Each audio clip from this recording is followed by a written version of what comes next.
After a car accident, my parents forced my 9-year-old to be discharged early, refusing her treatment. She'll be fine, they said, then dumped her in an empty house and drove off on a luxury vacation. I didn't shout. I took action. 3 days later, their lives started to unravel. The fluorescent lights of St. Vincent's Hospital hummed above me like a jury waiting to deliver a verdict. My head throbbed, my ribs screamed with every breath, and my left arm was wrapped in enough gauze to mummify a pharaoh. But none of that mattered. What mattered was the empty chair next to my bed. Where was my daughter? A nurse walked in, clipboard in hand, and I grabbed her wrist before she could speak. "My daughter," I rasped. "Sophie. She was in the accident with me, 9 years old. Where is she?" The nurse's face shifted, a micro-expression of discomfort I'd spent 20 years in corporate law learning to read. "Ma'am, you should rest. Your family—" "Where is Sophie?" She hesitated. "She was discharged yesterday. Your parents signed her out." The world tilted. Discharged? Sophie had been thrown through a windshield. I'd seen her limp body being loaded into an ambulance. There was no universe where she should be discharged in 24 hours. "That's not possible," I said. "She needed surgery." The paramedic said, "I'm sorry, ma'am. I just have what's in the system. Perhaps call your family." She left, and I stared at my phone on the bedside table. My hands shook as I dialed my mother. She picked up on the 4th ring. Background noise. Wind, laughter, clinking glasses. "Vanessa! Oh, honey, you're awake. How wonderful." "Mom, where's Sophie?" "She's fine, sweetie. Resting at home. Your father and I thought it was best to get her out of that stuffy hospital. You know how she hates needles." "She was injured, Mom. She needed treatment. The doctors were just being dramatic. She's tough, just like you were at her age. Now listen, we need to talk about the house situation. Your father and I had to use your card for some essentials." "Essentials?" "Food, medicine for Sophie, that kind of thing. Nothing major. Just a few thousand. We'll sort it out when you're better. Now get some rest. Love you." Click. I stared at the dead phone. Then I opened my banking app. What I saw made my blood turn to ice water. $11,400 in charges over 2 days. Coastal Resort and Spa, Blue Diamond Steakhouse, premium beachfront suite, jet ski rentals. They hadn't bought essentials for my daughter. They were on vacation. A luxury vacation, with my money. I didn't scream. I didn't cry. I'd spent 2 decades as a senior counsel for one of the biggest pharmaceutical companies in the country. I'd faced down CEOs who thought the law was a suggestion and regulatory agencies that could bankrupt nations. I knew how to stay calm when the world was on fire, but I also knew how to burn it down. My parents, Robert and Catherine Wells, had always been a special kind of predator, the kind that smiles while they take everything you have and makes you thank them for the privilege. I was the middle child, sandwiched between my golden sister Miranda and my precious baby brother Derek. Miranda was 3 years older, the perfect daughter who married into money and produced 2 grandchildren who could do no wrong. Derek was 6 years younger, the eternal child who needed just a little more time to find himself at 33. And me? I was the workhorse, the one who paid her own way through law school, the one who sent money when emergencies arose, the one who, 3 years ago, made the catastrophic mistake of moving back in with my parents after my divorce. "It'll save you money," my mother had said. "We'll help with Sophie," my father had promised. What actually happened? Rent. Steep rent. Higher than what I'd pay for an apartment of my own, but wrapped in guilt and family helps family, and after everything we've done for you. I paid $3,200 a month to live in my childhood bedroom and watch my parents treat my daughter like an afterthought while spoiling Miranda's kids rotten. 3 years. That's $115 and $200 in rent, plus utilities they insisted I cover, plus groceries, plus the loans they never paid back. I'd always told myself it was worth it. For Sophie, for stability. Now Sophie was alone in a house, pulled from medical care, while my parents were drinking margaritas on a beach bought with my credit card. But here's what they didn't know. They didn't know that I'd never updated my will after the divorce, and that my previous will, drafted when I was still married, named my ex-husband as Sophie's guardian if something happened to me. They'd assumed they'd get custody. They'd assumed wrong. They didn't know that I kept a secondary account, a safety fund I'd built over 15 years that they didn't have access to. $300,000 of "they will never touch this money." They didn't know that I had copies of every financial document related to the house they claimed to own. Because something had always felt wrong about those rent payments, why would parents charge their own daughter market-rate rent? And they definitely didn't know that I had a friend, Rachel Chen, deputy district attorney. We'd gone to law school together. We'd stayed close. And Rachel owed me a favor from when I'd helped her nail a pharmaceutical executive for fraud. I picked up my phone and dialed. Vanessa? My God, I heard about the accident. Are you okay? I need your help, Rachel. My parents discharged my daughter from the hospital against medical advice. She's 9. She was injured. They left her alone and used my money to go on vacation. Silence. That's criminal neglect. Possibly fraud. I know. I want to file a report. You're sure about this? They're your parents. They stopped being my parents the moment they left my daughter in an empty house with untreated injuries so they could drink champagne on my dime. Rachel exhaled. I'll make some calls. Get the hospital records. Everything you have on the financial fraud. We're going to do this right. I hung up and made my second call. To Tessa, my best friend. I need you to go to my parents' house. Sophie is there alone. Check on her. If she seems injured, take her to the hospital immediately. Tessa didn't ask questions. She never did. That's why she was my best friend. 40 minutes later, my phone buzzed. A photo from Tessa. Sophie in bed, fully dressed, blanket pulled up to her chin, eyes red from crying. A text beneath it. She says her head hurts and she's been dizzy. She hasn't eaten since yesterday. I'm taking her to urgent care now. I wanted to scream. I wanted to break something. Instead, I began typing an email to my firm's HR department. I'd been on medical leave since the accident. That was about to change. By the time my parents returned from their vacation 3 days later, they walked into a very different world than the one they'd left. First, they noticed their credit card was declined at the airport parking lot. Strange. They'd just loaded it up with Vanessa's money. Then they noticed the locks had been changed on the house. My father called me, voice dripping with confusion and the barest hint of irritation. Vanessa, what's going on? We can't get into the house and something's wrong with our cards. I froze them, I said. You what? You used my money without authorization. That's theft. I've filed a police report. Laughter. Nervous. Disbelieving. This is ridiculous. We're family. You can't. I can. I did. And Robert, about the house? What about it? I pulled the deed records yesterday. Interesting reading. Dead silence. Here's what I'd discovered. Hidden in county records no one had ever bothered to check. The house didn't belong to my parents. It had never belonged to my parents. It had been inherited by their children, me, Miranda, and Derek, from our grandmother 15 years ago. Our parents had been trustees. They were supposed to transfer full ownership to us when the youngest turned 18. Derek had turned 18 15 years ago. The transfer never happened. Instead, my parents had been collecting rent from their own daughter for a house she partially owned, and 5 years ago, they'd taken out a home equity loan, forging signatures to do it, using a house they didn't legally control as collateral. That loan? $180,000, spent on their retirement lifestyle. Cars, vacations, Miranda's kids' private school tuition. You forged my signature, I said into the phone. You forged Derek's. That's federal fraud. The bank is already being notified. My father's voice went tight. Vanessa, let's talk about this like adults. Adults don't leave injured children alone to rot. Adults don't steal from their own daughter. Adults don't commit forgery and fraud and then act surprised when consequences arrive. Your mother and I will be hearing from my attorney and the district attorney's office and the bank's legal team. Good luck, Robert. I hung up. My mother's smear campaign started within hours. Facebook posts about how worried they were about me, how the accident had affected my judgment, how I was keeping them from their granddaughter, and making wild accusations. The family group chat exploded, Aunt Patricia expressing concern, Uncle Thomas suggesting I rest and recover before making hasty decisions. Miranda predictably sided with our parents, claiming I'd always been difficult and jealous. Derek stayed silent.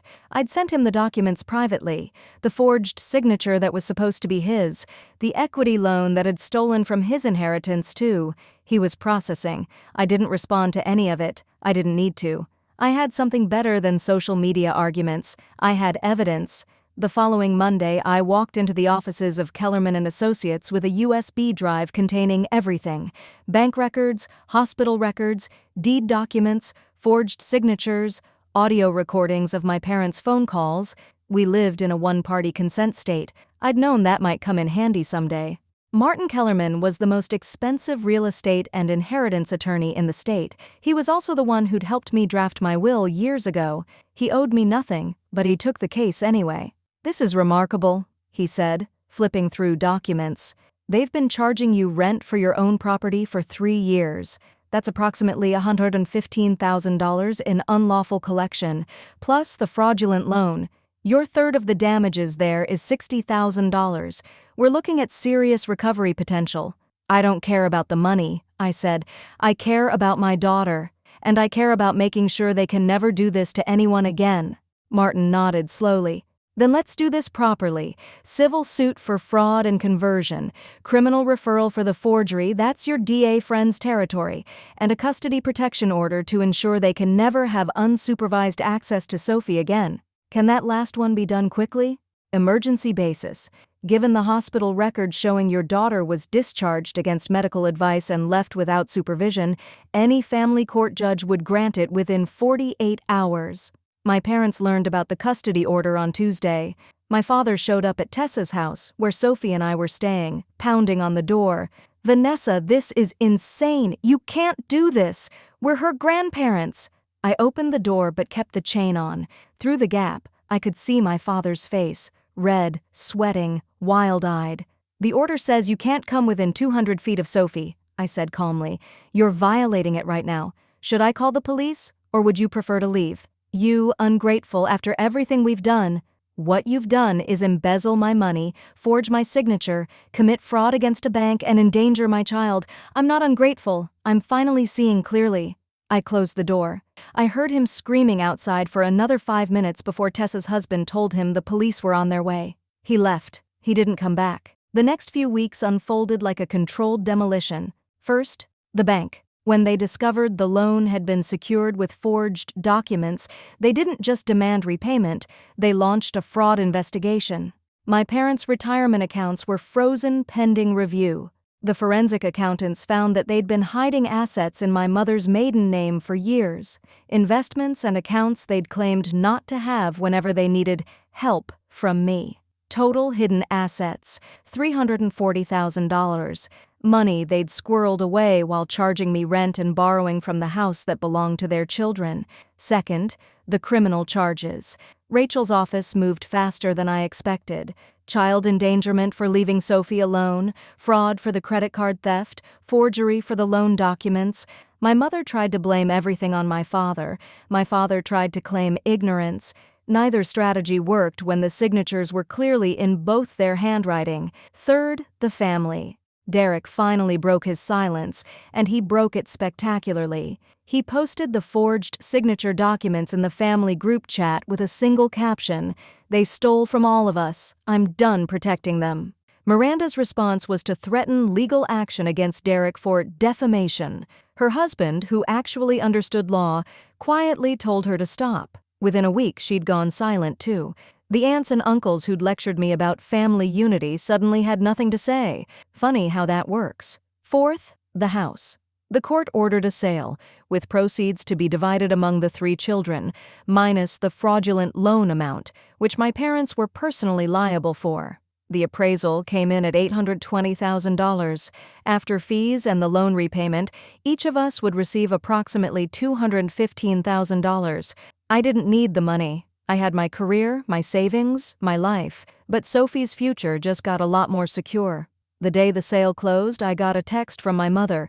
It was the first time she'd tried to contact me directly since the restraining order went into effect. The custody order had expanded to include protection for me as well after my father's visit to Tessa's house. "You've destroyed this family. I hope you're happy. Your father is talking about killing himself because of what you've done. This is all your fault." I stared at the message for a long time. 3 years ago, even 3 months ago, it might have worked. Guilt was the weapon my parents had always used best. They'd trained me since childhood to feel responsible for their feelings, their choices, their consequences. But not anymore. I typed my response. Robert's mental health is not my responsibility. His choices are. If he's actually suicidal, I suggest you call 911. Do not contact me again." Then I blocked her number.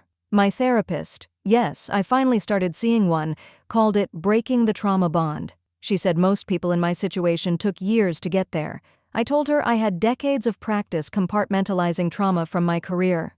Apparently, that skill transferred. 6 months after the accident, my life looked nothing like it had before. Sophie and I had moved into a townhouse in a good school district, paid for in cash with my share of the house sale. She was in therapy too, working through the abandonment trauma, but she was resilient. She had her mother's spine. I'd returned to work, but in a different capacity. I'd taken a consulting role with flexible hours, allowing me to be home when Sophie got off school. Less money, but more life. Fair trade. Derek and I had dinner once a month. He'd used his inheritance to pay off student loans and start a small business. He never spoke to our parents. Neither did we discuss them much. The wound was too fresh for both of us. Miranda still sided with our parents, but she'd stopped attacking me publicly after her husband explained that my documented evidence could easily become the basis for a defamation countersuit. Silence was her best option. She took it. And my parents? They'd avoided prison. Barely. Community service, fines, mandatory financial counseling. Their names were in the county fraud registry now. Their retirement accounts had been liquidated to pay restitution. They'd moved into a small apartment in a cheaper city. Sometimes I thought about them. Not with anger anymore. Anger takes energy, and they weren't worth mine. I thought about the choices that led them there.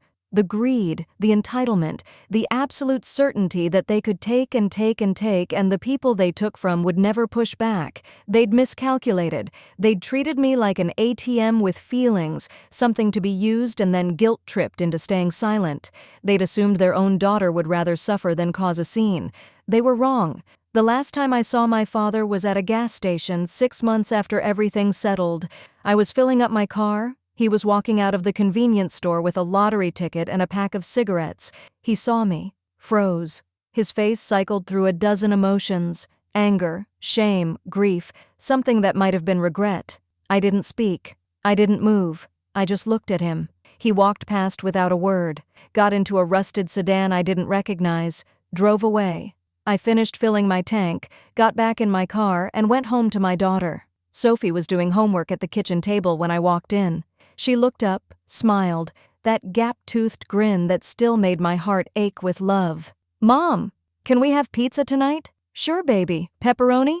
"With extra cheese." I sat down across from her, watched her struggle with long division, and felt something I hadn't felt in years: peace. Not the absence of conflict. There would always be conflict, always be battles to fight, but the peace of knowing I'd done what needed to be done. I'd protected my daughter. I'd reclaimed my life. I'd stopped carrying people who'd only ever used me as a stepping stone. My parents had called me ungrateful. They'd said I'd destroyed the family. But here's the truth they'd never understand. The family they'd built was rotten from the foundation. It was built on obligation instead of love, on guilt instead of respect, on taking instead of giving. I hadn't destroyed it. I'd just stopped pretending it wasn't already rubble. That night, after Sophie went to bed, I sat on my porch with a glass of wine and looked at the stars. Somewhere out there, my parents were in their small apartment, probably blaming me for everything, probably plotting some new way to manipulate their way back into my life. They wouldn't succeed. I'd learned the lesson they never wanted me to learn. You can love your family and still walk away from them. You can forgive the past and still protect your future. You can be a good person and still refuse to be used. I raised my glass to the night sky, to Sophie, to second chances, to the version of myself who'd finally stopped asking for permission to exist. "Thanks, Mom and Dad," I said quietly. "You taught me exactly what kind of parent not to be." And for the first time in my entire life, I meant it as a compliment. The next morning, I woke to sunlight and the sound of Sophie making breakfast, or attempting to. I found her in the kitchen, flour on her face, trying to flip a pancake that looked more like a science experiment. "I wanted to surprise you," she said, looking defeated. I laughed, really laughed, and helped her salvage the batter into something edible. We made pancakes together badly and ate them anyway, drizzled with entirely too much syrup. "Mom?" Sophie asked between bites. "Yeah, baby? Are we going to be okay?" I reached across the table and took her hand. "We already are. We just didn't know it yet." She nodded, satisfied, and returned to demolishing her pancakes. I watched her eat and thought about everything that had led to this moment. The accident, the betrayal, the fear, the fight. Worth it. All of it. Worth it. Some people spend their whole lives waiting for permission to be happy, waiting for their family to approve, waiting for the right moment, the right circumstances, the right excuse to finally put themselves first. I was done waiting. My parents had given me one final gift, though they'd never know it. They'd shown me exactly how much I could endure, how strong I really was, how capable of walking through fire and coming out the other side. They'd meant to break me. Instead, they'd forged me into something unbreakable. And now I was free. Not because they'd released me, not because they'd apologized or changed or seen the error of their ways. They hadn't. They never would. I was free because I'd released myself. That was the real revenge. Not the lawsuits, not the criminal charges, not the money recovered. Those were consequences, natural outcomes of their own choices coming home to roost. The real revenge was this. I was happy, genuinely, deeply, peacefully happy. And they would never have that. They'd spend the rest of their lives angry and bitter, blaming everyone but themselves, never understanding why their children had abandoned them. Meanwhile, I'd spend the rest of my life building something beautiful with my daughter, creating the family I'd always deserved, living the life they'd always tried to take from me. That was victory. That was justice. And it tasted a lot like maple syrup on bad pancakes, eaten in a sunlit kitchen with the person I loved most in the world. Some stories end with the villain getting their comeuppance, and mine did. My parents faced consequences. They lost money, reputation, freedom. They'll never recover fully. But that's not the ending that matters. The ending that matters is this. Sophie and I are safe. We're loved. We're building a life that has nothing to do with guilt or obligation or the poison disguised as family loyalty. 3 days after the accident, I took action. 6 months later, I had a new life. Not bad for someone they called dead weight. So if you're reading this and you're trapped in a family that takes more than it gives, if you're the workhorse, the ATM, the one who's always supposed to understand and forgive and sacrifice, I want you to know something. You're allowed to leave. You're allowed to say no. You're allowed to put yourself first. It won't be easy. The guilt will scream at you. The fear will paralyze you. The people who benefit from your suffering will fight like hell to keep you in place. But you can do it. You can walk away. You can build something better. I know because I did. And so can you.